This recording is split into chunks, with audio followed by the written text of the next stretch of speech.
बोधी बागी मैदान में बरकट्ठा मांगे बदलाव महासभा को संबोधित किया गया।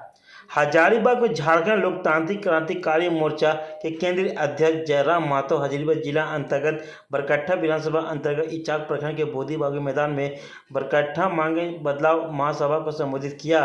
वे झारखंड की कुव्यवस्था पर हेमंत सरकार पर जमकर बरसे। कहा कि झारखंड की स्थापना जिस उद्देश्य से हुआ था वह उद्देश्य आज तक पूरा नहीं हुआ है। शिक्षा, स्वास्थ्य समेत सभी विभागों में सरकार एजेंसी के माध्यम से लूटने का काम कर रही है, जिसे बचाना होगा। उन्होंने कहा कि झारखंड के नेता लीडर की भूमिका नहीं बल्कि डीलर की भूमिका निभा रही है, जो झारखंड को लूटते देख चुपचाप बैठी है। इसलिए झारखंड प्रदेश को बचाना है तो लीडर को जिताना होगा। यहाँ के युवक बेरोजगार है। JSSC सीजर की कॉपी लीक हो रही है, बेरोजगार चरम पर है, लेकिन सरकार इस पर कोई सार्थक पहल नहीं कर रही है। इको सेंसिटिव जोन पर कहा कि जनता को सरकार परेशान कर रही है और यहाँ के विधायक सांसद चुपचाप तमाशा देख रहे हैं। अब झारखंड वासियों को हिस्सेदारी चाहिए। मौके पर दर्जनों युवकों ने JLKM में शामिल हुए। राज से सुंदर राज पूरे भारत में नहीं है।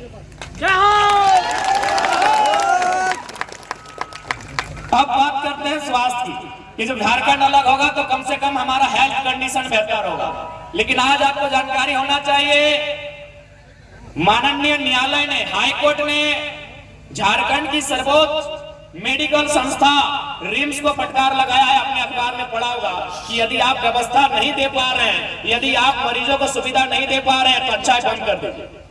यानी शिक्षा व्यवस्था चौपट, हमारी स्वास्थ्य की व्यवस्था चौपट। तो बताइए झारखंड राज्य क्यों बना? बताइए झारखंड राज्य क्यों बना? क्योंकि अगर मुख्यमंत्री अगर बीमार हो जाते हैं वो दिल्ली चले जाएंगे।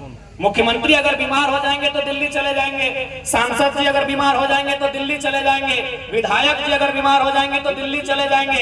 एक गांव का गरीब मजदूर आदमी अगर बीमार होगा तो उसका इलाज कहां होगा? ये इस राज्य का विषय है। इन्हीं मुद्दों के साथ राज्य अलग हुआ था। लोगों की जरूरत के हिसाब से अलग हुआ था, लोगों की मांग के हिसाब से अलग हुआ था। लेकिन आज हमें केवल और केवल बदहाली मिली, तंगहाली मिली और प्रदेश के लोगों को इस राज्य को उन्होंने सौंप दिया है।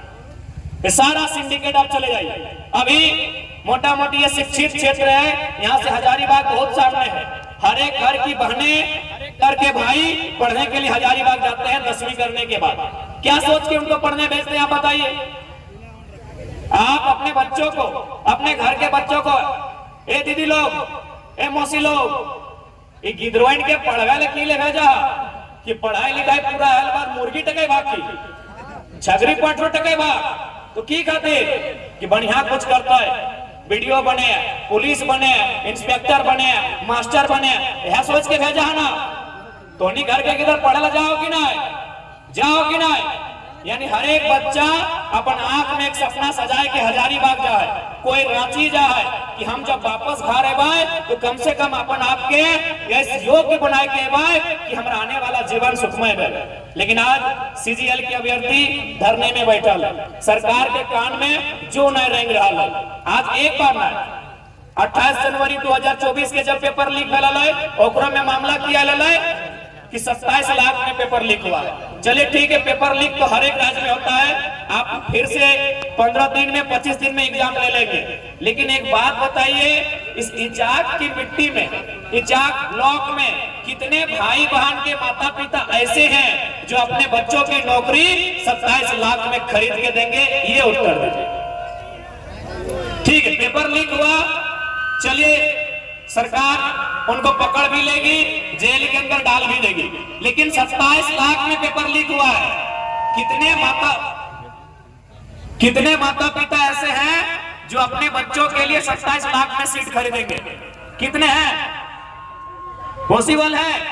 संभव होगा तो बताओ। इतना हाड़ मांस गलाए के, छगरी पटरो बेच के, साग सब्जी उगाए के, दुकानदारी करके, 2 पैसा जोगाए के, बचाए के, बेटा बेटी के पढ़े ले हजारीबाग पठाए रहा।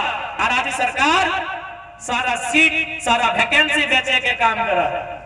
इसलिए आज अगर हमने सत्ता में आवा हो तो सबसे पहले स्टूडेंट के लेके जब पेपर लीक के मामला हो और में एक जरा भी अगर फॉल्ट निकल लो तो वो पदाधिकारी कितनो बक्सल ना जीते। बल्कि कानून ऐसा मानतो कि जितना ऊपर लेवल के पदाधिकारी उतना कम समय में निर्णय होता, बिल्कुल नहीं बक्सल लेते। और एक बात, आज तक अगर बात मानता लिए दिल्ली वालन के, तो आज हमें या तो धनबाद से या तो गिरिडीह से एमएलए एमपी रहता है, और अभी हमें वहां शपथ लेगी अपन घर कनू रहता लिए। लेकिन हमने के बिल्कुल एक प्रयास, एक आशीर्वाद जब पूरा राज्य में मिला है, उस आशीर्वाद के आधार पे हमने से राज्य के एक बदले के सकारात्मक पहल कर रहा है। और अपर में ये बदलाव तबे थे जब सबके आशीर्वाद मिलते, सबके आगू बढ़ के अगुवाई के जब तोहनी आशीर्वाद दबा, तो नो डाउट जरूर इस राज्य में बदलाव होते। और आज के कार्यक्रम बताए रहा है कि झारखंड भी बदलाव के लिए तैयार है और बरकट्टा भी बदलाव के लिए तैयार है। झारखंड भी परिवारवाद से मुक्त होना चाहता है और बरकट्टा भी चाचा भतीजा से मुक्त होना चाहता है। झारखंड भी आदरणीय हेमंत बाबू के परिवार से मुक्ति चाह रहा है और बरकट्टा भी चाचा और भतीजा से मुक्ति पाना चाहता है। ये झारखंड भी बदलाव और बरकट्टा भी बदलाव मांग रहा है। देभागना बदलाव होता है ना, पूरा विश्वास है जरूर बदलाव होता है।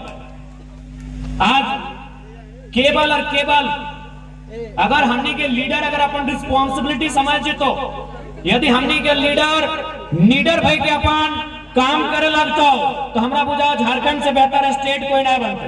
आज एखनी इतना कमजोर भाई गलो, और कमजोर कहे ना तो भाई 12 गांव में 6 गो मंत्री नॉन मैट्रिक हो, 12 गांव में 6 गो मंत्री नॉन मैट्रिक हो, क्या हो तो सर्वे करके पता कर ले, तो कहां से विजन रहता। इसलिए ब्यूरोक्रेट्स झारखंड में हावी होने का कारण हमारे मिनिस्टर्स हैं, हमारे एमएलए हैं। आज झारखंड में आप कहीं चले जाइए, नहीं लगेगा कि यहाँ विधायिका का शासन है, लगेगा यहाँ कार्यपालिका का शासन है। कार्यपालिका कार्य करती है, न्यायपालिका न्याय करती है, विधायिका शासन करती है और पत्रकारिता सच को दिखाती है। लेकिन झारखंड में आप कहीं चले जाइए, लगेगा कार्यपालिका का शासन है। बीडीओ का फुटानी अलग है, सीओ का फुटानी अलग है, डीएसपी का फुटानी अलग है, हर एक पदाधिकारी का फुटानी अलग है। आज आप इचाक प्रखंड का ही बात सुन रहे थे कि यहाँ पंजी नहीं मिल रहा है, एकदम चोर भरल है। इचाक प्रखंड में पंजी टू नहीं मिल रहा है, कि सही लगे गलत लगे? बताओ, पंजी टू नहीं मिल रहा, कहे नहीं मिल रहा लो न? धीरे धीरे कोयला माफिया कम होने लगले, कोयला खत्म होने लगले, बालू माफिया कम होने लगले, अब जमीन माफिया बढ़े लगले। कहे न? दुनिया में बिल गेट्स बताए दिला कि गाड़ी घोड़ा कितना ले ले रे नुनुआ, सबसे बड़ा संपत्ति तोर बाप के जमीन हो।